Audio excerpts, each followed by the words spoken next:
And so how do couples use this mirroring concept, use this validation concept, use this empathy concept, not as a weapon, but as a force for great in that intentional conversation? Yeah. I've seen the same thing. And I always find it really frustrating. And it makes me sad because I'm like, this is such a beautiful tool for connection, and you're using it to hurt each other. And so I don't know. I mean, you just have to have the intentionality. You just have to make the decision to connect with your partner and try to be kind and compassionate and caring rather than combative, rather than trying to win. When you're trying to win, you're trying to figure out who's right and who's wrong, you're in the individual paradigm. And you have to bring it on the relational side and be like, I make sense, you make sense.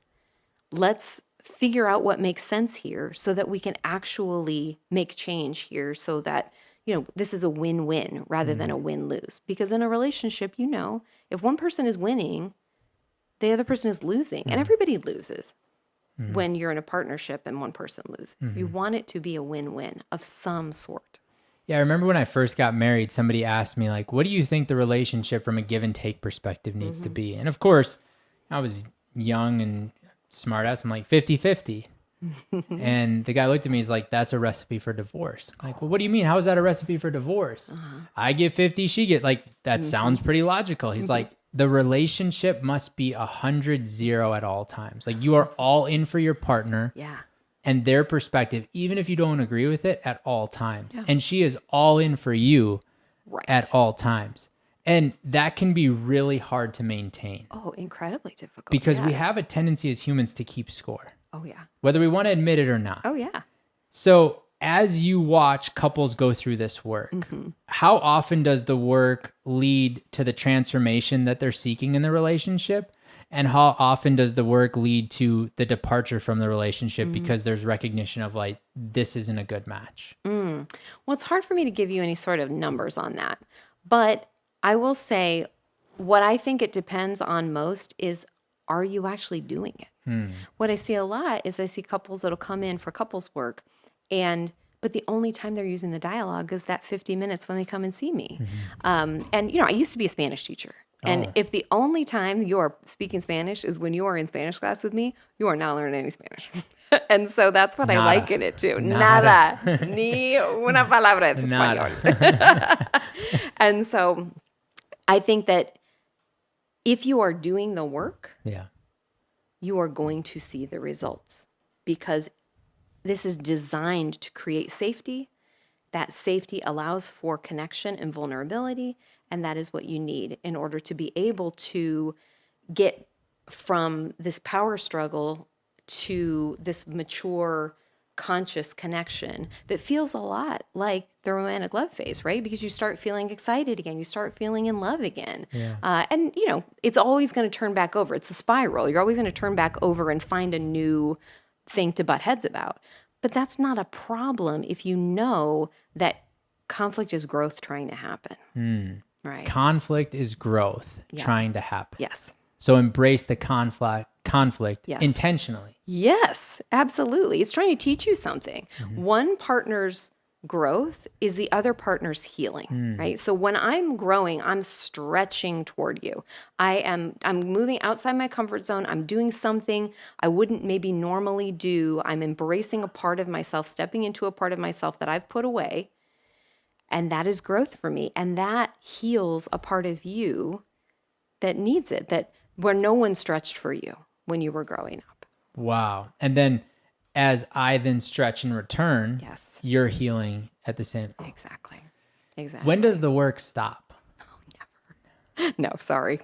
So even I wish I could say it stops, but no, it doesn't even stop. As two experts, both trained, you and your husband in Imago. Yeah. Practicing it constantly, training on it constantly, you're still evolving and growing through it. Absolutely. Oh, 100%. Because if we stopped having conflict, then we wouldn't be growing. And not that I don't want growth for growth's sake, right? I mean,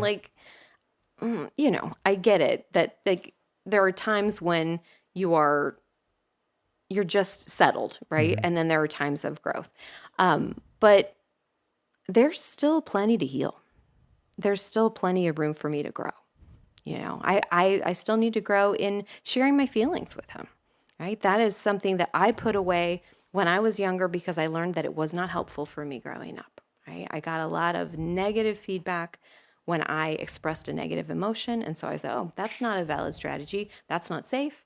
That is not welcome. I'm not going to be accepted and loved if I do that.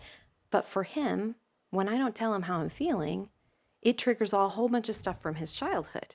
And so my stretch is to share what I'm feeling, give him a window into my thought process, my anxiety, my fear, my sadness, my hurt, my anger. And that heals the part of him that gets so anxious and upset when he knows something's wrong, but I'm not telling him. So you basically took your desire or ability to share how you were feeling and put it in a box. Oh, yeah. Put a bunch of locks on that box. So many locks. Refused to open it for a very long time. Soldered Still shut. sometimes refused to open it. Yes.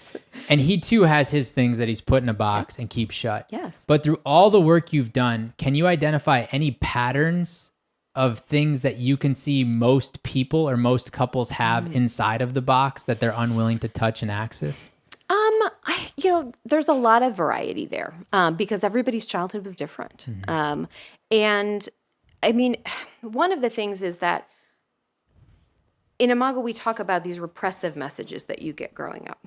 And they fall in 5 different categories. And these are all the functions of being a human being, right? Thinking, feeling, acting, sensing, and just being. And we all get these messages. Some of them can be explicit, but most of them are just kind of like undercurrents.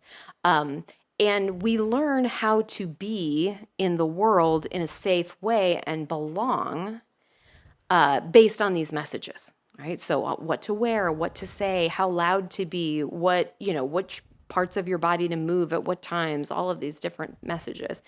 And we tend to put certain ones away that either get punished or don't get praised.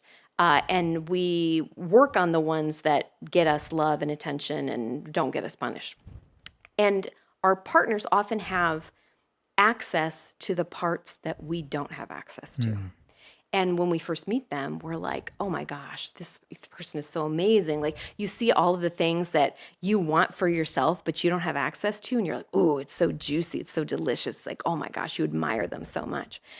And then once you switch over into the power struggle, those things that looked so great start to ping on these rules that we have. Like, this isn't allowed. You're not allowed to do that. Like, that's dangerous. That's not cool. You're going to get punished. You're going to get in trouble. And they start pissing us off.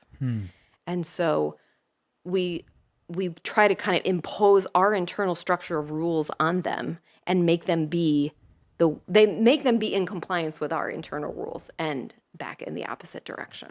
Rather than being willing to flex our internal rules. Exactly. And explore why do we even have those internal rules. Yeah, because most people don't even know they have the internal rules. So that's part of the work in Imago is to uncover what are these repressive messages that I got and what's the effect? Like how am I bringing this into the relationship now?